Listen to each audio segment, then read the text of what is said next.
Hello guys, good morning. কেমন আছেন সবাই? আজকে সোমবার, তা আজকে সকাল সকাল ব্লগটা শুরু করছি। আপনারা আমার সঙ্গে থাকুন।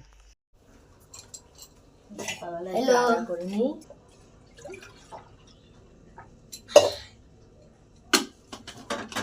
ঠান্ডা লাগছে গো। ঠান্ডাটা পড়েছে এখন আস্তে আস্তে। চাটা সকালে করে নিই, তারপরে অফিসে রান্নাটা করবো আর আমাদের রান্নাটা বেলায় করবো। ভালো আছে। স্কুল আছে, স্কুল বাবা, স্কুল আছে, আবার সামনের সপ্তাহ থেকে পরীক্ষা। ভালো করে পড়াশোনাটা করো। সামনের সপ্তাহ থেকে? হ্যাঁ, পরের সপ্তাহে পরীক্ষা। হ্যাঁ, মারে বাবা, যা বই নিয়ে বসো। ঠান্ডা পড়েছে, এখন একটা স্টোল গায়ে দিয়ে হয়ে যাচ্ছে। চাটা ছেঁকে নিই, চা হয়ে গেছে, চাটা ছেঁকে নিই।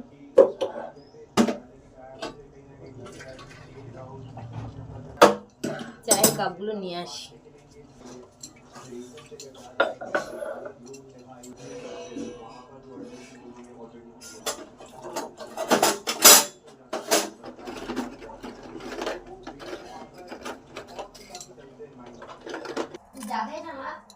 খাচ্ছি।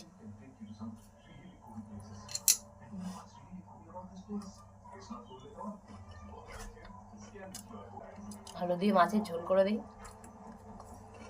পুরো বরফ জমে গেছে মাছে, উঠছেই না, পুরো বরফ জমে গেছে। মাছগুলো জল দিয়ে রেখে দিয়েছি, আস্তে আস্তে ঠিক হচ্ছে।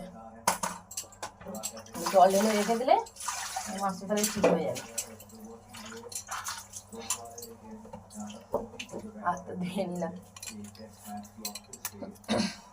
আমাদের রান্নাটা বেলায় করব, স্কুল থেকে দিয়ে এসে তারপরে করবো। তাড়াহুড়ো করে রান্না করা যায় না। একদিন সকাল সকাল রান্না হয়ে যায়। আমাদের এখানে কলের জলের টাইম 9টা বাজে, কলের জল চলে গেছে। চা খাওয়া কমপ্লিট। সবজিগুলো আমি কাটি, সবজিটা কেটে নিয়ে দেখি। পিছনে বসবো আমার, বইটা নিয়ে বস। বললাম পেছনে বসে, তুই বললো বইটা নিয়ে। মাছটা ভেজে নিই, তাহলে মাছের তরকারিটা করে নিই। আপনাদের সাথে দেখা হচ্ছে। দেরি হয়ে গেল, কারণ রান্নাটা করে একেবারে ও বাবাকে টিফিন গুছিয়ে দিয়ে অফিসে চলে গেছে। এবার ছেলে স্কুলে যাবে, ওকে চান করিয়ে নিয়েছি। নিয়ে সব জামা টামাগুলো বার করে নেই, সব ঠিক করি, খাওয়াবো। ভাতটা রেডি করে নেই। ভাজা করেছি আর মাছ একটা ভেজে দিয়েছি, ওই দিয়ে ভাত খাওয়া হয়ে যাবে। আজকে আর ডিম সেদ্ধ দেইনি। নিয়ে নিই।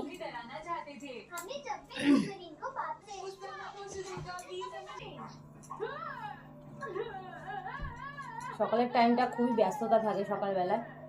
হোটেলের দিকে আর সময় দেওয়া যায় না সকালবেলা। কোনো রকম সকালে উঠে মাথাটা আসতেই ব্যাস শুরু ডিউটি। এখনও খাওয়াবো, খাইয়ে ছেলেকে খাইয়ে এখনও ড্রেস পরিয়ে দেবো, পরিয়ে তারপরে আমি নিজে ড্রেস পরে রেডি হব। রেডি হয়ে স্কুলে দিয়ে চলে আসবো, এসে তারপর আবার রান্না। তাহলে দেখা হচ্ছে রেডি হওয়ার সময়। তাহলে রেডি করে নেই। মা রেডি হয়ে গেছে, এটা পরিয়ে দিই।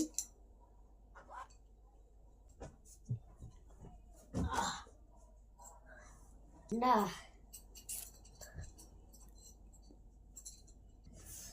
পরের সপ্তাহে পরীক্ষা আমার তো কয়েকটা দিন। আমি রেডি হয়ে গেছি। পরীক্ষার পর চিন্তা করবো না, আমি আজ ভালো আগে পরীক্ষার পর পরীক্ষার পরে মা বাড়ি যাবো, তখন আপনাদের মা বাড়িটাও দেখিয়ে দেবো। শুধু দেখবেন কত বন জঙ্গল। জঙ্গলই তো আছে, বাঁশ বাগান, কাঁঠাল বাগান, আম বাগান সব আছে। লাগিও না, লাগিও না, বোঝা যাবে না। আমি খেয়ে নেবো, বোঝা যাবে। ঠোঁটটা একটু ফাটে তো।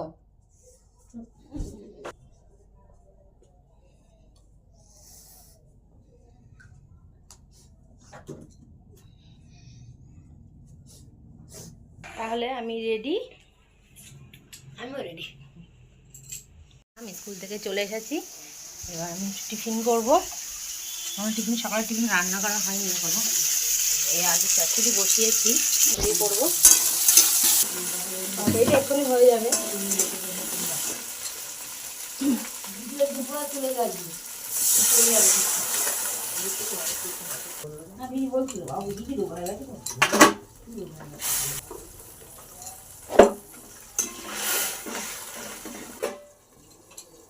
চাপা দিয়ে দিলে তাড়াতাড়ি হয়ে যাবে।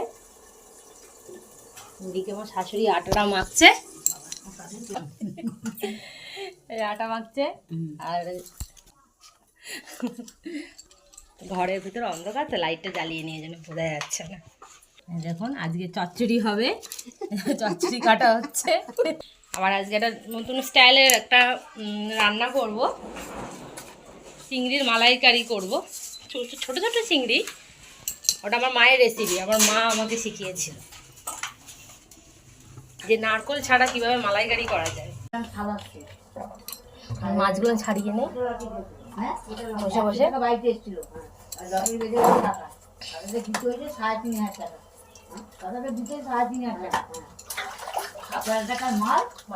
বরফ জমে গেছে। তাহলে টিফিন খেয়ে আমি চলে এসেছি। এবার করবো চিংড়ি মাছের মালাইকারি। ভেজে নিতে হবে হালকা করে।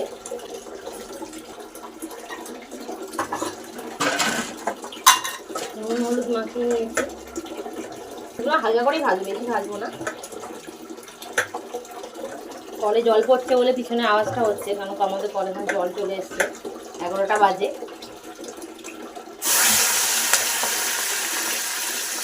মাছগুলো একটা বাটিতে তুলে নেবো।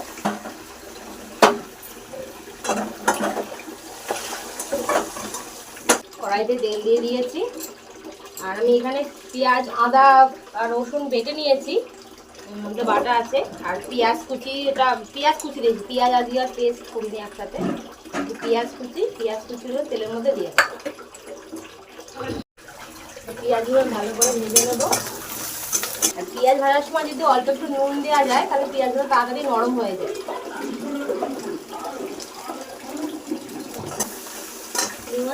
অল্প, বেশি না, অল্প অল্পই হবে। অল্প জিনিসই খেতে বেশি ভালো হয়। ট্রাই করে দেখি, এরপরে বড় চিংড়ি মাছ নিয়ে এসে আবার এরকম ভাবেই রান্না করে ট্রাই করব। এবার এর মধ্যে রসুন আর আদা রসুন বাটাটা এর মধ্যে দিয়ে দেবো।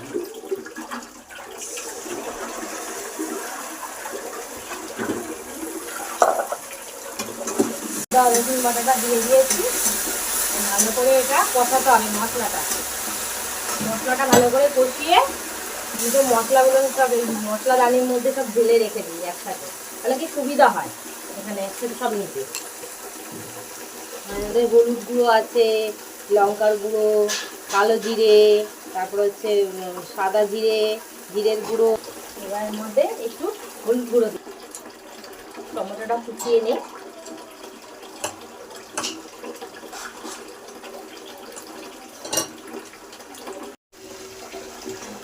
টমেটো কুচিটা এর মধ্যে দিয়ে ভালো করে এটা কষাতে হবে। এর মধ্যে সামান্য একটু গরম মশলা দিয়ে দেবো। গ্যাসটা কমিয়ে দিই। এবার সেই আসল জিনিস, জলটা একটু সামান্য গরম করে নিই। এবার আমল দুধ, এই দুধটা দিয়েই রান্না করবো। এইটা দিয়েই মালাইকারিটা করবো। জলটা একটু গরম করে নিই, তারপরে এটা দিয়ে গুলবো।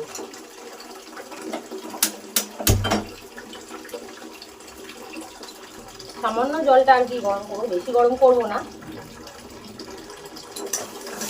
এদিকে মশলাটাও ভালো কষা হয়ে গেছে। এবার এই আমুল দুধটা দিয়ে দেবো।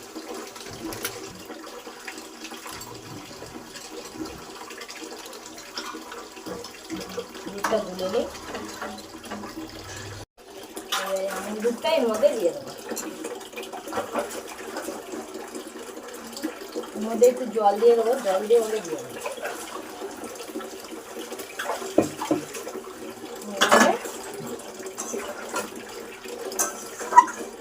আর এটা ভালো করে ফুটিয়ে নেব।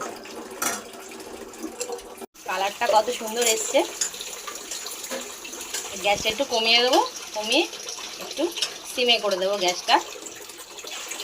বন্ধুরা ট্রাই করবেন এইভাবে, এরকম চিংড়ি মাছের মালাইকারি। সবসময় তো নারকেল পাওয়া যায় না, একদিন এইভাবে ট্রাই করে দেখবেন কেমন হয় খেতে। তো তাহলে ব্লগটা এখানেই শেষ করছি, আবার দেখা হচ্ছে নেক্সট ব্লগে। ব্লগটা যদি ভালো লাগে থাকে তাহলে অবশ্যই লাইক, শেয়ার, কমেন্ট, সাবস্ক্রাইব করে দেবে। তো টাটা।